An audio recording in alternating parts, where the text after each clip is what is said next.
Good evening. I would like to begin today's session with a comment made by Judith Wright. Judith Wright says, gay, lesbian, bisexual, transgender, people are people. The sentence highlights the need for a compassionate community, an empathetic society, and an inclusive society, which believes in the equal rights of all, irrespective of divergent sexual orientations. With this note, welcome to the fifth day of INQUISITIO, an interdisciplinary national webinar series organized by the Postgraduate and Research Center of English in association with IQAC, Maharaja's Government Autonomous College, Ernakulam, Kerala. Today, we are going to be enlightened by Dr. Bulbul Gupta, Assistant Professor of English, College, Modi Nagar, Ghaziabad. She will be dealing with transgender studies, which has a paramount significance in the present academic scenario. Prima facie, transgender studies is significant in its preface concerned with the questioning of universalization of gender norms. The biological essentialism, which treats sexual orientation as a homogeneous entity, is subverted with the advent of LGBT studies. The hypothesis of branding divergent sexual behaviors as contempt or pejorative is needed to be pegged down. The normalization of heterosexuality results in the othering and rejection of all other types of sexual divergences. Primarily, transgender studies aims to deconstruct the binary segmentation existing in the name of sexuality and to reverse the hierarchy within such pairs by subverting the privileges existing in the society. A study of such areas would point out that degrees of concealment and openness coexist in the same lives. So one could understand that ignoring homosexual aspects is not something to be done, but need to be accommodated. To deal with this topic, we have Dr. Bulbul Gupta with us. Her fields of interest are gender studies, Victorian literature, Indian writing in English, phonetics and communication skills. Her doctorate examines the role of women in the plays of Oscar Wilde, and she has published one of her research papers on Oscar Wilde in the international journal, The Wildean, which is dedicated exclusively to research on Oscar Wilde. She is the recipient of Associateship 2019 at India University Center for Humanities and Social Sciences, Indian Institute of Advanced Study, IIAS, Rashtrapati Niwas, Shimla. She has also been awarded Charles Wallace Fellowship in 2020 at Institute for Advanced Studies in the Humanities at the University of Edinburgh, Scotland. She has developed modules for MOOC on Indian writing in English in collaboration with English and Foreign Languages University, Hyderabad. Dr. Gupta has presented her research on gender studies in national and international conferences such as at Oxford, UK, and at Toronto, Canada. She was also awarded Professor K. Subramanian Endowment Prize for securing highest CGPA in postgraduate diploma in teaching of English at English and Foreign Language University, Hyderabad. So I welcome you, ma'am, to the session. Thank you, Dr. Sabita, ma'am, for this opportunity. Hello, students and the audience. Well, the aim of today's talk on transgender studies is to acquaint students who would soon be undertaking research at some or the other level, the basic concepts related to transgender studies. Well, given the constraints of time, the concepts would be few. Nevertheless, the idea is to arouse the interest and curiosity of these budding scholars in the field of transgender studies and encourage more research in it. It is quite disappointing to realize that where the universities overseas boast of separate transgender studies research centers, in India, there is hardly any university that offers even a full-fledged paper on transgender studies in its syllabus. Hence, the importance of today's talk. Well, we move right away into the talk. To begin with, let us take a brief glimpse of the meaning of transgender studies. So what is transgender studies? It is a field which is aimed at re-evaluating the prior understandings of gender, sex, sexuality, embodiment, and identity in light of more recent transgender phenomena. So we are looking at gender, sex, sexuality, embodiment, and identity, but in context of the transgender phenomena, which is undergoing rapid transformation. Secondly, transgender studies is a field which accounts for the profound shifts that are taking place in culture, society, political economy that are indexed by transgender's dramatic emergence and rapid dissemination. Furthermore, transgender studies also explores a range of phenomena related to deep, pervasive, and historically significant changes in attitude towards and understandings of what gender means and does in our sometimes chaotically post-modernizing world. As we all know that gender, the term gender is undergoing constant revisioning. If we look at a very basic definition of gender and sex, we say that sex is a biological construct, whereas gender is a social construct. However, there is a redefinition now, or rather an enhancement of these definitions that is taking place. Recently, I was reading this essay by Leslie Feinberg, entitled Transgender Liberation, a movement whose time has come. And there Leslie says that gender roles are something that are constantly shifting and changing. It is not something static and fixed. And thus, Leslie beautifully describes gender as self-expression. So transgender studies also takes into account the redefinitions that this term gender is undergoing. And then transgender studies offers a wide-ranging critique of the kind of life that trans people have led in the past, they are living in the present, and it also envisions the futurity of the life of trans people. We move further and come to the very basic concept of the term transgender.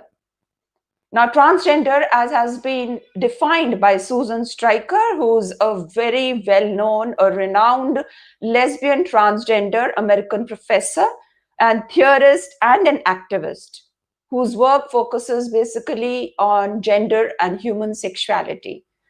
Now, according to Susan Stryker, transgender are those people who move away from the gender that they have been assigned at birth.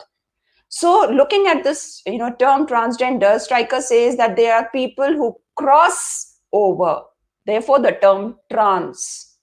The boundaries constructed by their culture to define and contain that gender.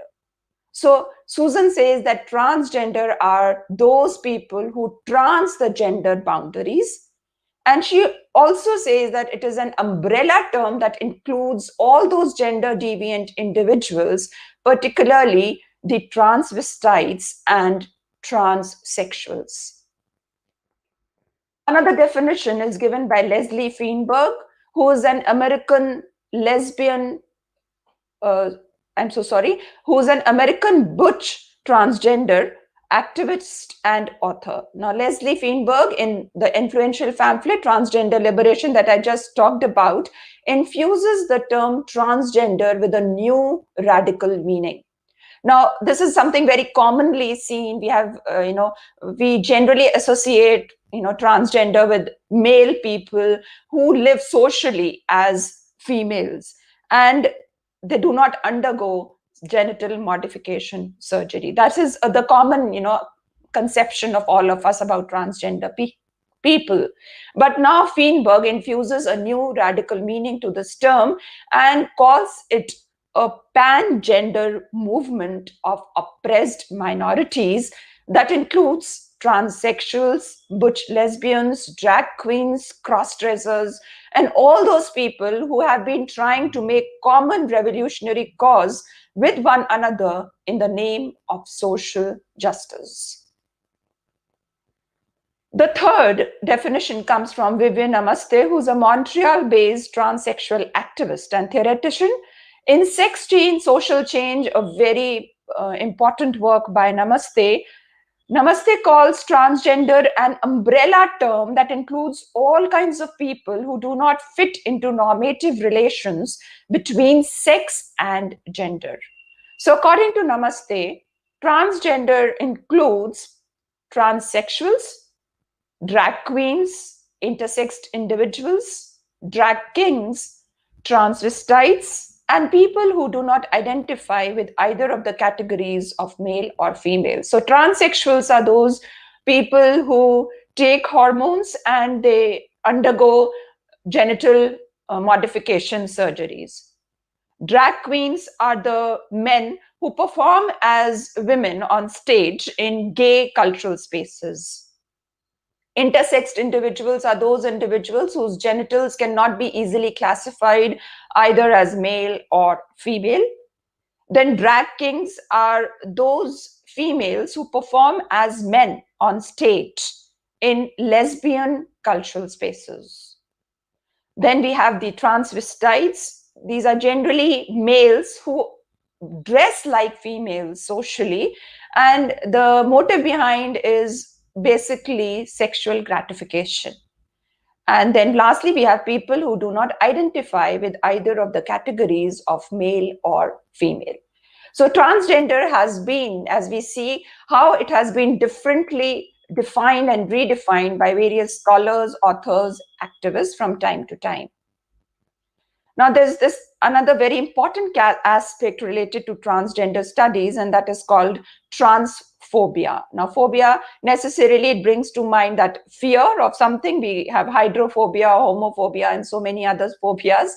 But here, transphobia, one, on a very simple level, it connotes the fear of trans people. But beyond that, it includes any negative attitude, whether it is hatred, loathing, rage, disgust, moral indignation that is aimed at the trans people. Now, these attitudes, they lie at the very root of much violence against trans people, whether it can be sexual violence, physical violence, or even verbal harassment of trans people. However, the exact rate and extent of this violence and even its nature is very difficult to determine because of primarily two reasons. One, there are no reliable statistics on how many trans people there are.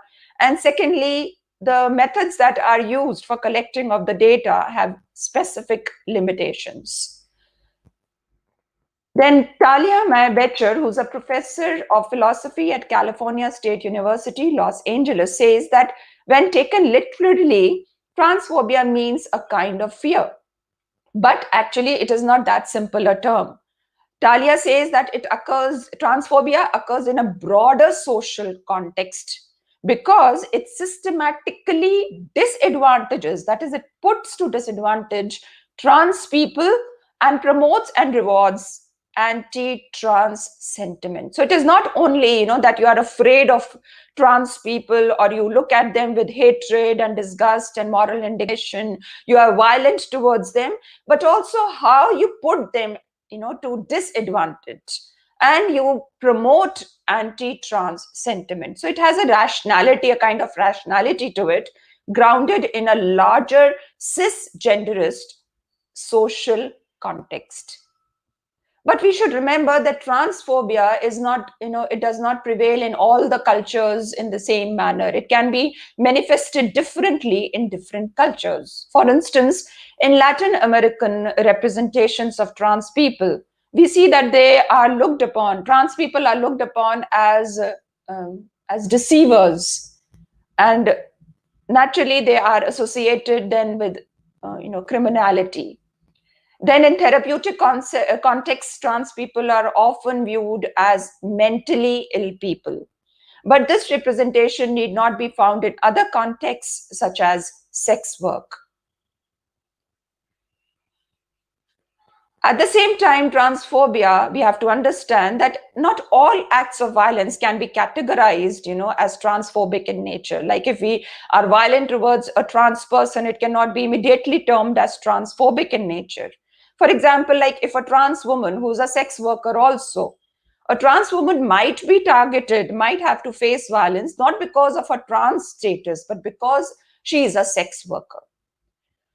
Similarly, there is another dimension to this is transphobia. It sometimes blends with various other forms of prejudice and discrimination, such as racism, misogyny, sexism, classism, etc. And it in ways that challenge a single axis model of power. So sometimes it happens that transphobia, it blends with other forms of discrimination. Now there is an essay by Richard Young in Transgender Studies Reader, Volume 1. And in the essay entitled Transgendering the Politics of Recognition, Richard Young, he gives the instance of a black transgender woman by the name of Tyra Hunter. Tyra Hunter meets with an accident, hit by after being struck by a car.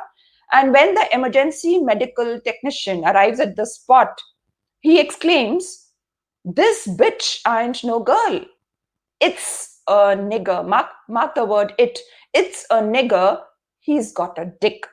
And the EMT, that technician stands there laughing and doing nothing, telling jokes. And finally, Hunter succumbs to the injuries. So here we find that transphobia, it is not only transphobia that is at play, it is also being blended with simultaneously with other issues like misogyny, racism, homophobia. And the very term "it" that is being used by Hunter, for that is being used by the EMT for Hunter, it denotes, as if she is socially dead, and she's then, she's as if she's already dead. So transphobia does not stand alone. It many a times gets blended with other forms of prejudice and discrimination like misogyny, racism, classism, ableism, etc. Now, this is a very important consideration because it questions that why certain instances of violence should be or should not be characterized as instances of transphobia as opposed to instances of racism or sexism, right? So we have to question that why certain instances of violence, whether they should be or they should not be considered as examples of transphobia. And then what are the underlying political agendas, sustaining such categorization? Then we come to the next concept that is called passing. Now, passing is a very interesting concept. It refers to, the phenomena of presenting oneself as a real man or woman, by a trans person, an individual who does not want that his or her original sex is suspected.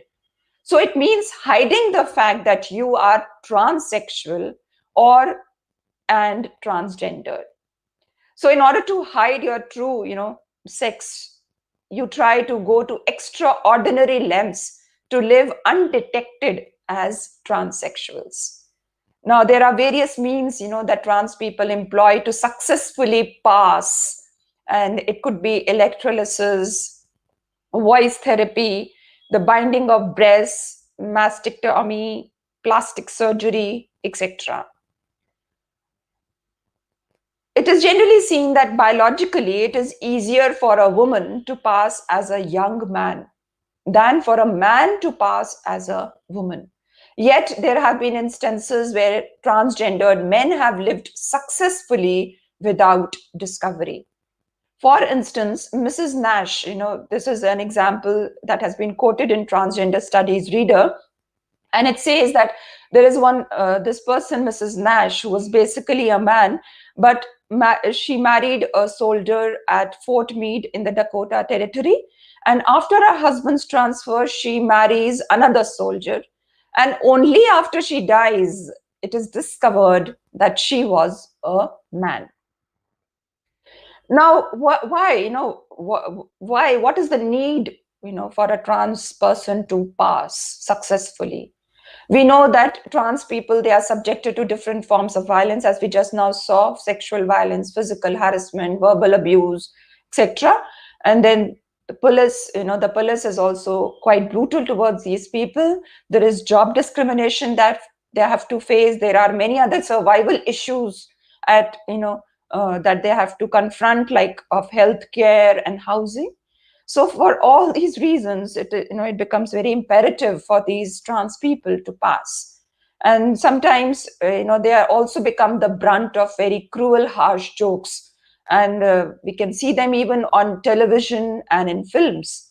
For example, in movies like Psycho and Dressed to Kill, Silence of the Lambs, in these movies, transgendered people have been depicted as dangerous sociopaths. So though transgendered expression, it has always existed in the Western Hemisphere, but then we find that why the need to pass, when the need to pass came up is with the arrival of capitalism. With the advent of industrial revolution in Europe, there was again a prejudice that had been woven, inadvertently it came into the tapestry of exploitation, the prejudice against transgender people. And during this revolution, industrial revolution, the colonized people, they were seen as subjects who could be used in the production of wealth. And as the new ruling class established itself, it demanded conformity to the system of wage slavery and shed its radicalism. So many men and women, for economic reasons, they were forced to pass. And let us, take a look at these two examples of people, who were forced to pass. There is this a hunter and trapper by the name of Lucy Ann Lobdell. She went out into the man's world as Reverend Joseph Lobdell, and she now explains her decision in the following words. She says, I quote, I made up my mind to dress in men's attire to seek labor, as I was used to men's work, and as I might work harder at housework and get only $1 a week, and I was capable of doing men's work and getting men's wages. I'm a mother. I love my offspring and cannot bear to die and leave that little one to struggle in every way to live as I have to do.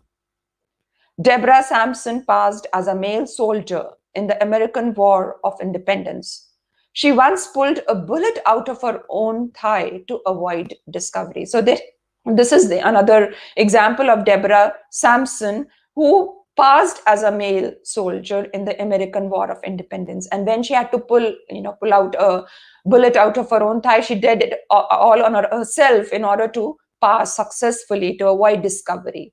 And Deborah later has published her memoirs, The Female Review, and went on a public speaking tour in 1802. So PASS is a very important phenomenon that is associated with transgender studies. There are a number of videos that you can come across on YouTube, where these trans people who are trying to, to adopt various ways and methods to pass successfully. The trans men, people who have transitioned from females to males, or trans women who have transitioned from males to females, they are giving tips on passing. So that makes a very interesting, thing to watch. I would encourage the scholars, to go through some of these videos, and that would make the concept of passing more clear to them. Then the next concept that we come to is gay bashing. Now, gay bashing, in very common, in very general terms, it refers to the role of gender in acts of violence. Now, Vivian K. Namaste, whom I referred to just a few minutes back, is a Montreal-based transsexual activist and theoretician, has called attention particularly to this phenomenon of gay bashing, and she renames it as gender bashing. Now, Namaste also has explained this very crucial term, erasure. Now, what is this term erasure? It is used to conceptualize a gender that excludes the bodies and experiences of transsexual and transgender people. So all those ways and means that are employed to exclude the bodies and experiences of transsexual and transgender people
Sorry, my dear participants, for the connectivity problem.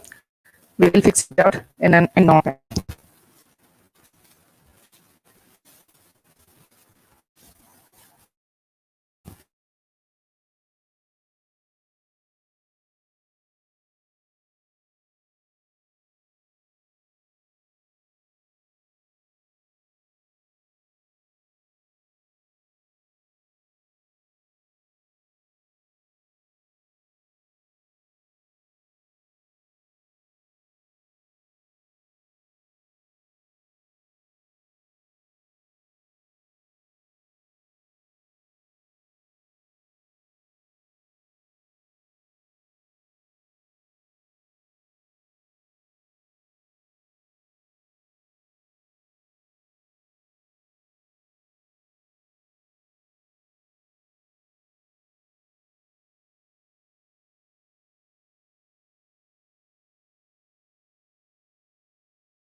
Sorry for the trouble, my dear participants. In between, I would like to share one thing with you. I'm very fortunate to share with you that we got a transgender student in our degree. And the name is Tirtha Sarvika. And actually, I hope she's attending this seminar also. It is written in the YouTube chat box, and we are getting many comments also that this is a kind of a contemporary relevant issue and other things. And we are very happy that we got a chance to kind of a great resource person like Dr. Bulbul Gupta. In fact, she was suffering from fever and she was hospitalized also. And only for the seminar she came here, and she's okay. She's connecting herself.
Dear participants, the resource person is trying to reconnect. And then in a way, actually, I got one more comment that we have another student also. The name is Ritu Meher. Ritu Meher. It's also a student of Maharaja's college. Actually, Dr. Bulbul, she was giving us a kind of an informative talk where she started discussing the definition of transgenderism, transgender people, and she has discussed many relevant topics. Like she highlighted the importance of the assertion of absolute and inalienable right to define each individual. That means the concept of transgenderism, which is very crucial to the study of minority discourses. And she has started dealing with it. And to express our identity and perspectives without fear of consequences and retribution must be the ultimate goal of an individual. And that's actually folks that in order to gain such kinds of things, we are dealing with these kinds of transgenderism, transgender seminars, webinars, and other things. Actually, I'm very happy that she has started dealing with all those things.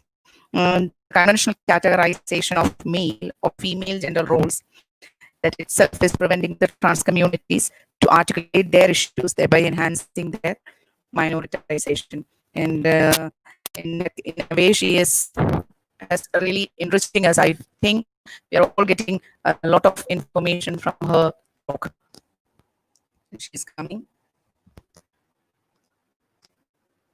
Yes.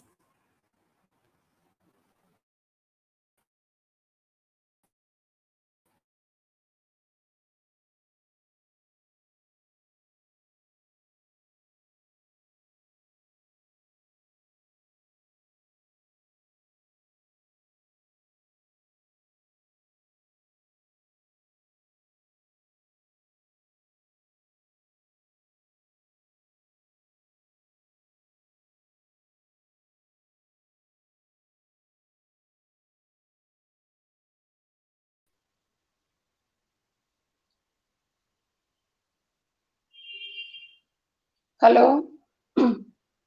Hello? Yes, ma'am, you are audible. Yes. Okay, but I cannot share the presentation here. Is it all right if I keep on speaking and Yes. No problem. You just keep on speaking. No problem. No, because I put this on my tablet now, and this is not working on my laptop. I don't know why. I'm not able It's to okay. enter It's the okay. broadcast. So now, from where do I move further? Okay. Where did I stop? Where do I start from again now? Yes. Hello, Bulbul. Hello. Yes, sir. Yes, sir. So you cannot connect the screen. Cannot connect the. No, I cannot connect the screen now, but I can I have the PowerPoint with me on my laptop. That is not connecting actually. So what is the message that you are getting? Now I was. What is the message that is? That there is some issue in your browser or your computer. Try restarting it. I restarted it, but then also it didn't work, sir. So you open the you minimize the Chrome window. Yes, I did it in Chrome. Now I have switched. I'm doing it on my this tablet tab. Okay. Then continue. So I was on gay bashing, right? I completed gay bashing, right? Gay bashing. So Okay. then I move on to the next. Should I begin? Yes. Just a moment.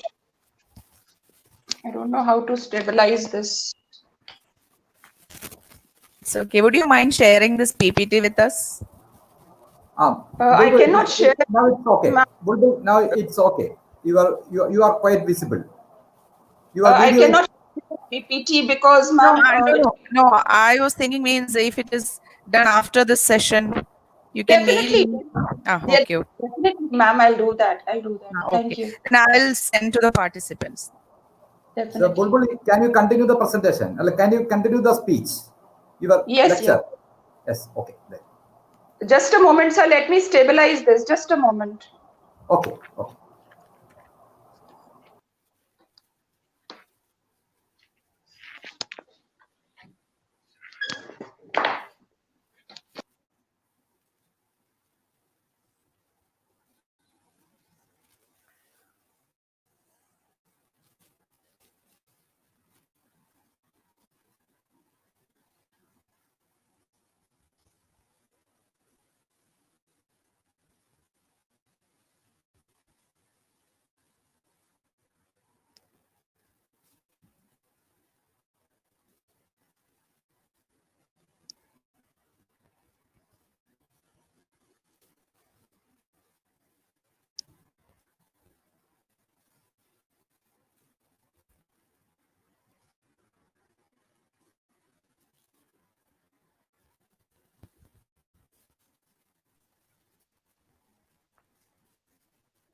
Am I clear? Am I visible and audible?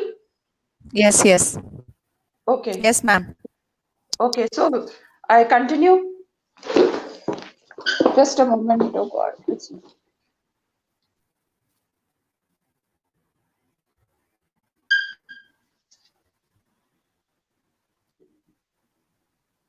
So we come, should I begin now? Yes, yes, of course. Okay. So now we come to the next concept related with transgender studies, and that is called cisgender.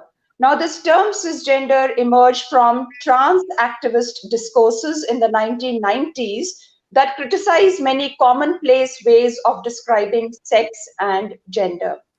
Now, the term cisgender is, in simple words, it is, basically you and me.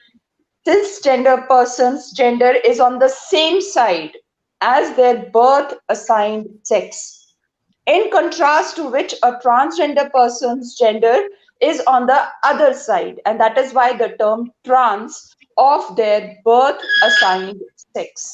So cisgender is used to describe individuals who possess from birth and into adulthood the male or female reproductive organs or sex typical of the social category of man or woman, that is gender, to which that individual has been assigned at birth.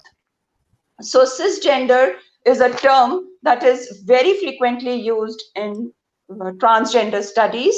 Now, what is the need of this term cisgender? We can very well say, just a man or woman, a male or a female.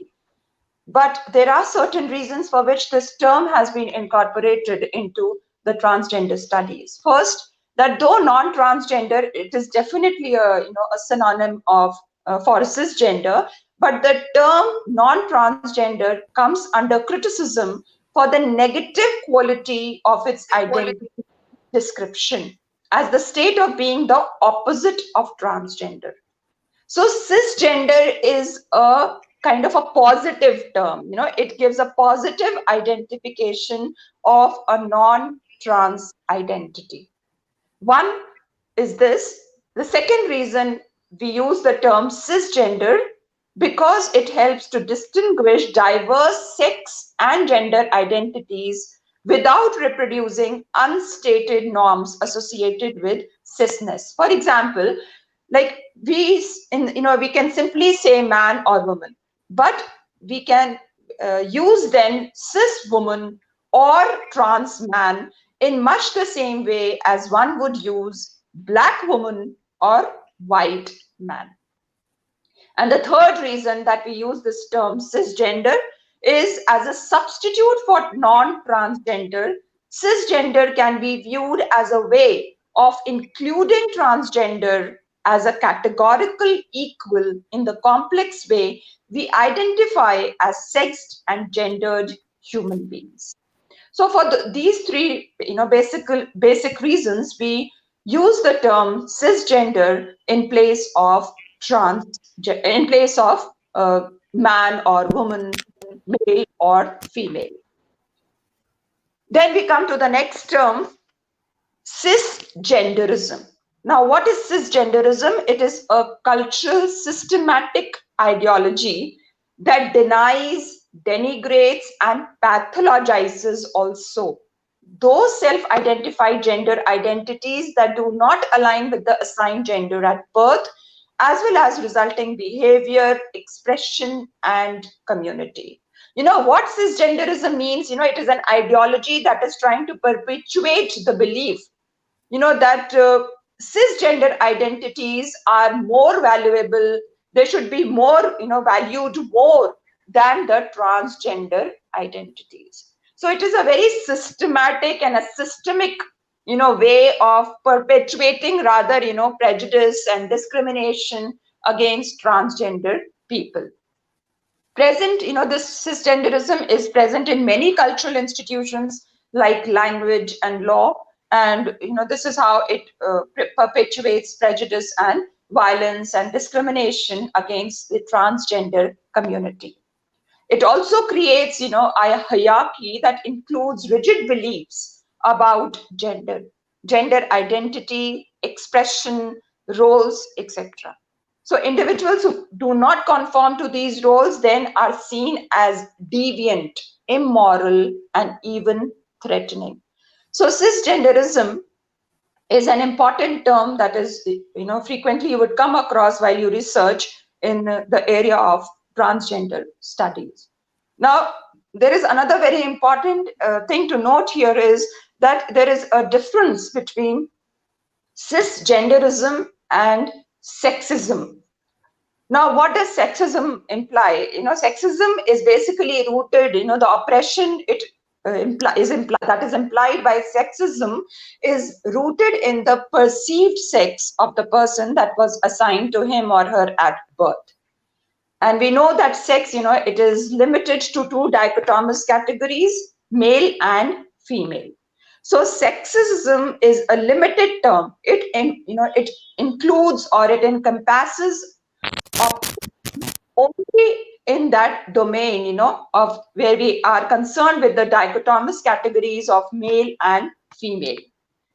Sexism does not encompass oppression in a spectrum of identities, that extends beyond the dichotomous category assigned at birth. But on the other hand, we have cisgenderism. Now it can incorporate various forms of oppression, and this oppression is rooted in one's gender identity, not in one's sexual identity, So therefore, it can be more fluid. The gender identity is, in contrast to the sex. It refers, what it is a person's deeply felt, innate, psychological identification of gender. Now, this identification of gender, it may or may not correspond to the person's designated sex at birth.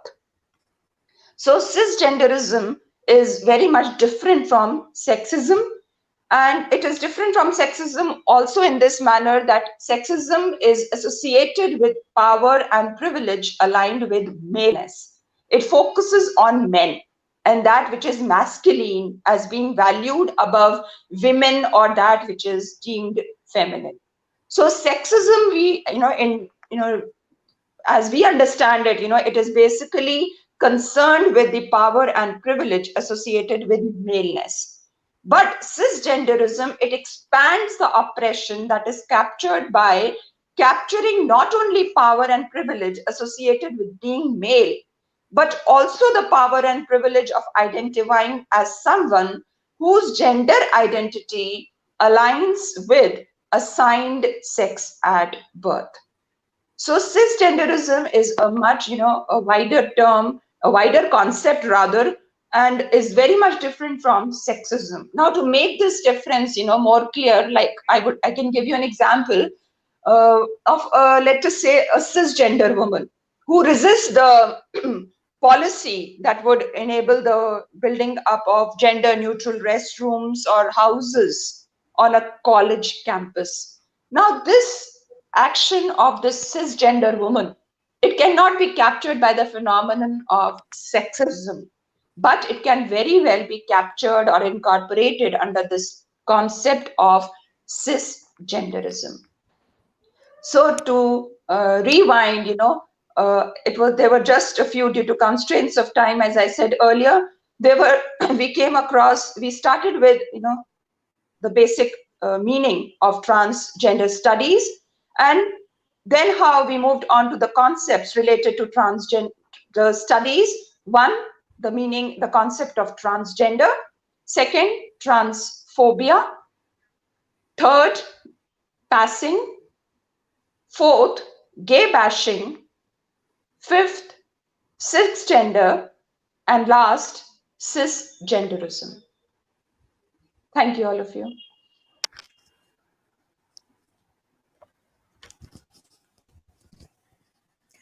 Thank you, Dr. Bulbul Gupta. Thank you, ma'am. It was really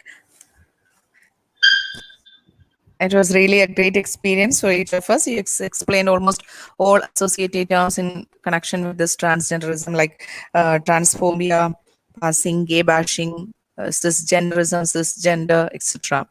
Thank you, ma'am. In spite of having fever, you are here with us. So I'm really thankful to you. And My now I pleasure. would like to invite our dear student Abha S. Raj for reading out the questions to you. Thank you, ma'am. It was a wonderful section. And I would like to ask one question. You have mentioned transgender. What do you mean by butch transgender? Butch lesbians, people who are basically women, but they put on a masculine appearance. Okay. Okay. So those are butch people. Okay. Then one more question I wanted to ask. You have mentioned that one passing. So you have also mentioned one example of a woman who have passed. Is she really a inborn, like she wanted to be a transgender, or for the family she is like changing? Means you have. I'm sorry. What was the example? I'm sorry, I didn't get your question. I don't remember that example. Second one, a woman. You have quoted Diamond it. hunting? Okay, Lucy and Lobdell, Yes, Lucy yes, and Lobdell. yeah. That time, it is in the context of the Industrial Revolution in Europe and, capitalization, where men and women, they had to undergo this, cisgender people, they also had to adopt this, particular phenomenon of passing. Why? Because, as this person, Lucy, she says that I want to work, I have to earn. Now I can very well work, as a man, but I do not, I cannot earn that much when I work as a woman. So in order to work as a man and fetch more, for the family, she has to undergo that transformation of being a man. So she does that intentionally. That is what, is meant here in this context. Okay. Thank you, ma'am. Most welcome. Bulbul ma'am. Sorry to interfere. Actually, I told you we have a student, Tirtha Sarvika. There is a comment made by Tirtha Sarvika that sex is not limited to male and female. There is another one which is also to be mentioned, intersex. What's your stand on it? No, On this intersex are individuals, as I said, we cannot say just because of the term. I think she is saying that they are in, it doesn't have to do with sexual aspect as such. Intersex are people whose genitals, they cannot be easily classified, as either male or female. So that is altogether a different category. I think she's confusing it with this term of sex, just because of this term intersex. So it basically has to do only, with the fact that their genitals, they cannot be identified as either male or female.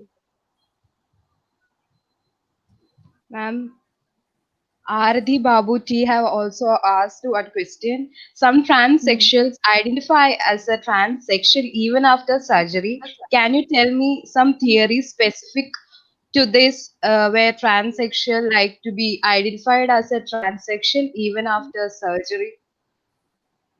No, why would they undergo surgery? Now this is a very important, I wanted to talk about this aspect also, the sex reassignment surgery or the genital modification surgery. It is known by various names. Why, a person would undergo, a trans person would undergo surgery, genital modification surgery. It is to live, they want to live.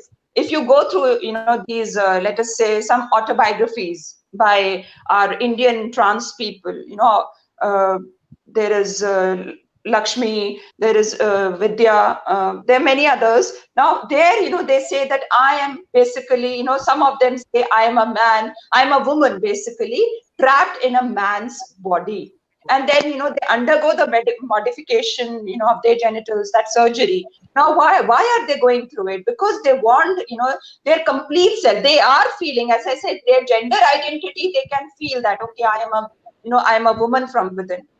But now, to ensure that even their body is like that of a woman, they undergo this genital modification surgery. And naturally, after that surgery, when they undertake hormonal treatment and all these other procedures, surgical procedures, naturally, there is a difference in their in their appearance of their bodies.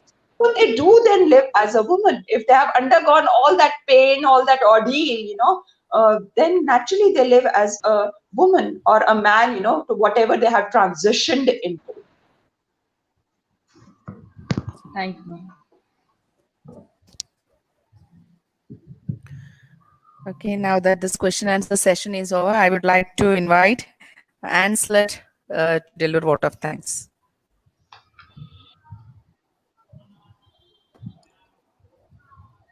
Thank you, ma'am. It was indeed a fruitful session. So, good evening, all. I'm very honored to have been given the duty of delivering the vote of thanks on behalf of the English Department, Maharaja's College. And I take this opportunity to place on record our gratitude to today's resource person, Dr. Bulbul Gupta, Assistant Professor, MM College, Modi Nagar, Ghaziabad, for this beautiful session, enlightening us and giving us food for thought. Thank you, ma'am. I extend my thanks to Dr. Matthew George, the Honorable Principal, Maharaja's College, for being a strong pillar of support. I would like to thank the IQAC, Maharaja's College, and Santosh T. Sir, the IQAC coordinator, for his active involvement. Thank you, Santosh Sir.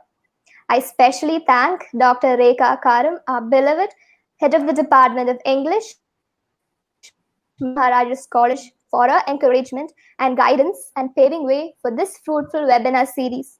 Thank you, Rekha ma'am. A cordial thanks to Dr. Sabita S. Babu for coordinating this webinar series, without whom this webinar would not have been successful. Thank you so much, Sabita ma'am. I thank all the students, teachers, and participants from other colleges and institutions who joined in for today's session. I thank for their active participation, without whose presence this webinar would not have been complete. Last but not the least, I thank the students, teachers, and teachers of Maharaja's College fraternity. Once again, I thank each and every one of you for participating in this webinar. Wishing you all a very good night. I conclude. Thank you. Thank you, Anslet. So with this, we come to the end of our 5th day. And tomorrow is our last day, where we are going to have a talk by Professor Sri Prasad R on teaching of poetry, exploring a world of words. And today's feedback link would be given within 5 minutes. And tomorrow you'll have to submit two feedback forms. First one is about tomorrow's session, and the other one is an overall feedback form where you have provisions to write your name, designation, official address, and mail address. Okay, so we'll meet tomorrow 7 p.m. Thank you. Thank you, ma'am. Thank you, all of you.